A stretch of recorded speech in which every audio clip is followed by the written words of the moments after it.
Hello, everyone. My name is Yana Zorina. Thank you for giving me this opportunity to speak here today and present my work.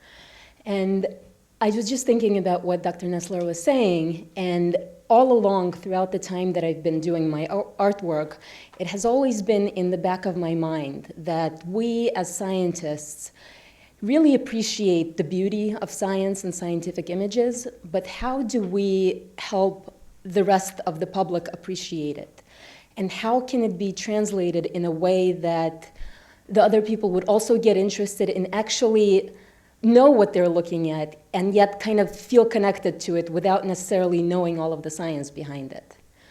So the title of my talk is Art as Therapy. And some of you probably know about the concept of art therapy, which requires a professional psychologist or psychiatrist to use art as a way of helping people heal after a traumatic experience. What I want to look at is how we can use art ourselves to essentially benefit, at least partially, from that practice without the need for a professional. So first, a few definitions. Let me see, is it? Okay. First, a few definitions. So art therapy is a form of psychotherapy that includes encouragement of drawing, painting, sculpture, and other creative processes to help people express themselves and essentially communicate their feelings and experience to their therapist. It provides a good way of expressing feelings because it allows us to circumvent the necessity for using language and putting our feelings into specific words. The key here is that it does require a trained professional, and this is not something we can just do at home. But how can we still leverage that power of art to essentially use as a vent for our emotions? So we're all familiar with some version of this picture that shows the left hemisphere of the brain as logical and the right hemisphere as creative.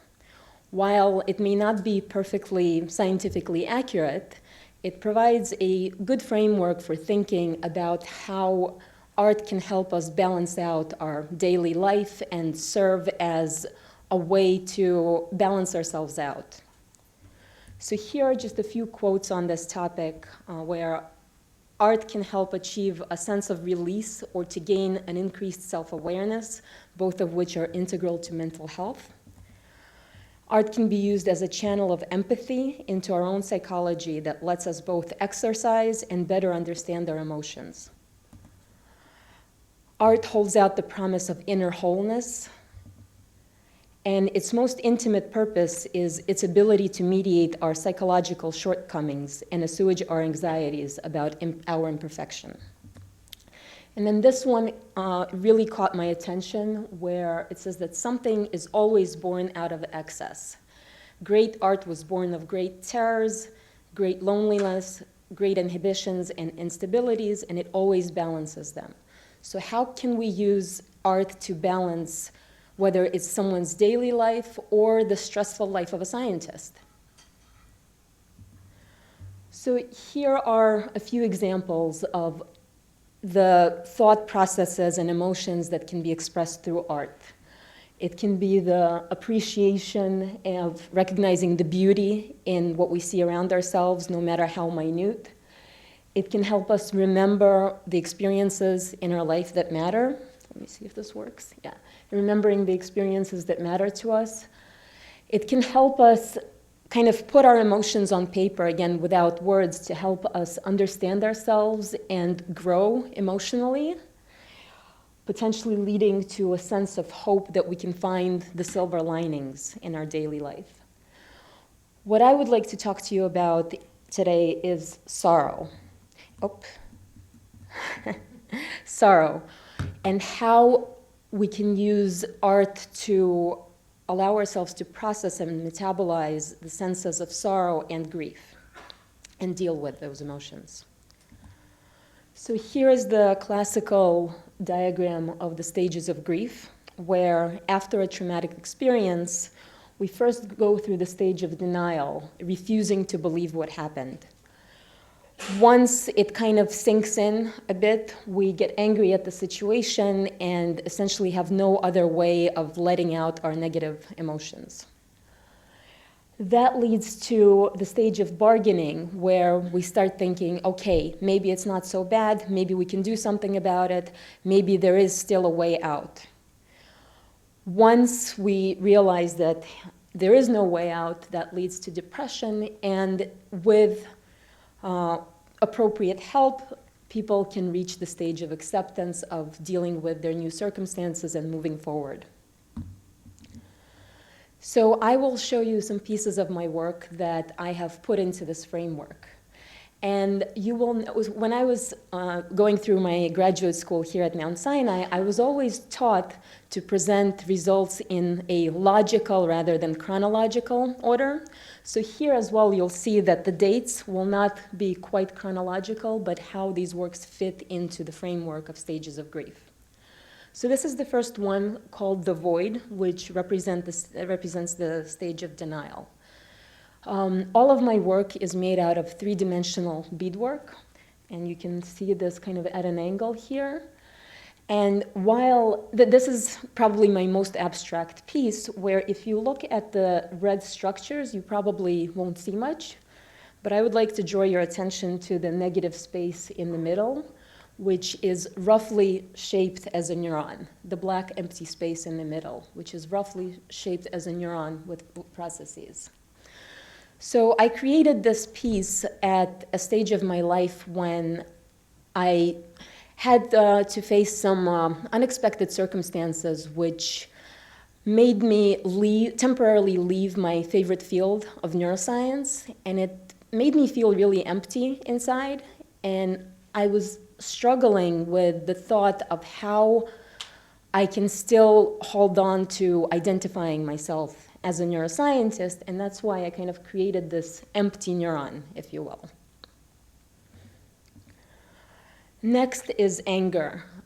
This piece called The Abyss was inspired by Hurricane Irma, which, after which there was some information in the news that due to the hurricane, multiple bodies of water in Florida were contaminated by a deadly strain of amoeba, which, if it enters the human brain through the nose or mouth, can essentially devour brain tissue, leading to swift death. So here I wanted to juxtapose the micro and macro scale of the amoeba consuming the neurons, essentially forming a small vortex on a micro scale against the large vortex of the hurricane itself, and how, in a lot of cases, this is kind of how we feel inside. Next, this is where I started my new series, which kind of overlaps with this one, exploring the sense of hope. So here we have a three-dimensional beaded iris of an eye, which is placed on the bottom of a large hourglass filled with black sand. And the black sand, though it doesn't actually fall through, it's meant to represent the negative emotions and circumstances that we feel in our daily lives, and how they kind of unavoidably, they will enter the eye. But if you find just the right angle of looking at it, just out of sight, out of view, there is a large sparkling jewel, white jewel, inside of the eye, which represents hope.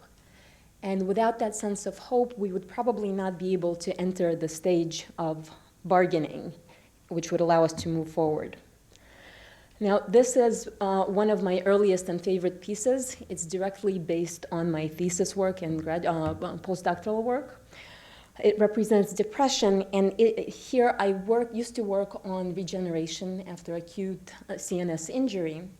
And this is a nerve that has the healthy portion on the left side, followed by a glial scar that forms at the injury site, and presents a physical barrier to the axons that attempt to regenerate. Some of them manage to get through, but they come out with the so-called tortured morphology, or misshapen. And this represents how we can get through a traumatic experience, but we come out on the other side nowhere near the way that we were before. It definitely changes us. And finally, we come to acceptance. This piece is called transformation, and it's a very simple image of a neuron that shows co-localization of its markers as they transition from the cell body to the far dendrites. And this essentially represents how it extends its processes into a new environment, and it has to adapt. So here, I would like to thank all of you for inviting me again. You can follow me here. Check out my website. And I have my great family, my husband and my kids to thank for tolerating me going back to my beating table every night.